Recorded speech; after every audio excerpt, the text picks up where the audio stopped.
Makinig ka sa'kin sandali na malaman mo kung ano ba talaga nais ko sabihin sa'yo, gusto ko sana maligo sa'yo. Kaso di ko alam kung paano ba umpisahan ang mga bagay na to. Kasi baka naman ako mapahiya kapag minadali. Baka binabala ko na mabobola sa'yo. Baka naman sabihan ka na nandala ang banda, tulungo ka na sa bintana. Habang hawak ko may gitara, tingnan din ang boses mo sa mga rana. Ako ay pipilit, wala sisingin habang hawak ko ang mikropono. Kung di mo pa marinig at di ka bumibibiyaan mo ang telepono. Ako'y nasa linya, makinig sa'kin bago ibaba nais magpakilala. Ako pala si Abadon, isang tunay na pinagpala. Dahil nakita ko na ang sagot sa'king mga katanungan. Higit pa sa di ko bakitang hintanay na kagandahan. Para bang isang diwata, ikaw ang kulay sa'king talata. Ikaw ang salita na di ko matipa sa bawat tugma na kabanata. Ano mo ay ang heri sa kaliwanag sa radas na madilimi. Yung binalik sa may pastulan na naligaw na ito pakikisalamat. Ikaw, walang iba ang siyang nagbibigay sa akin ng sigahan. At kahit na alam ko na pagkalangit, di ko maisip kung sa paanong paraan malalapitan at mapadama ang pagmamahal kong ito.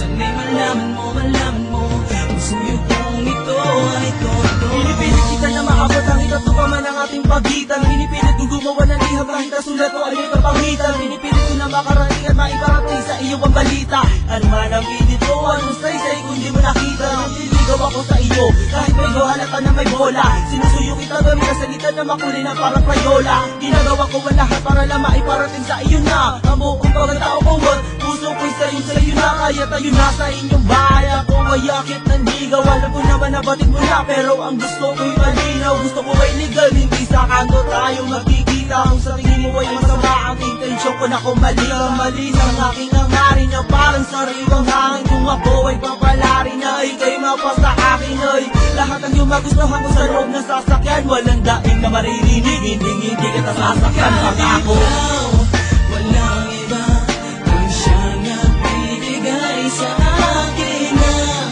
sigahan. At kahit na alam ko na pagkalangit, di ko maisip kung sa paanong paraan malalapitan at mapadama ang pagmamahal kong ito. Sana'y malaman mo ang suyo kong ito ay totoo. Pinalakita ang lahat na roses mula pa sa hardin ni Alan at Eva.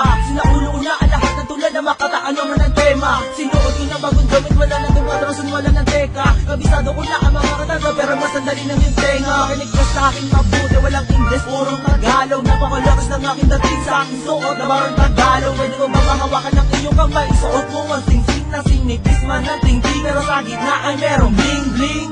Alay ko sa'yo, pinatanda ng aking pag-ibig. Kahit alam ko na kalangis di hahalos sa tubig. Ano pa man ang sitwasyon, meron pa rin akong paliwanag. Ang pagtingin ko para sa'yo, parang araw na di matinag. Paalam na di na kita kakulit, di pa sa harap ng iyong tindahan. Di na kita kakausapin pag tayo'y nasa tambayan. Di na kita ulit tatanawin, di na makita kasintahan. Gusto ko kasalanan, kita na lang tayo sa simbahan. Ikaw, walang iba ang siyang nagbibigay sa akin ng sigahan.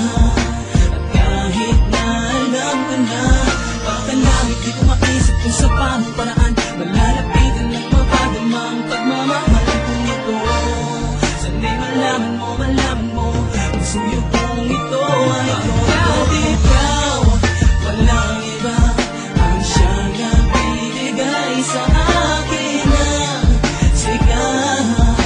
At kahit na alam ko na pagkalangit, di ko maisip kung sa paanong paraan malalapitan at mapadama ang pagmamahal kong ito. Sana'y malaman mo ang suyo kong ito ay totoo. Ikaw, walang iba ang siyang nagbibigay sa akin ng sigahan. At kahit na alam ko na pagkalangit, di ko maisip kung sa paanong paraan malalapitan at mapadama ang pagmamahal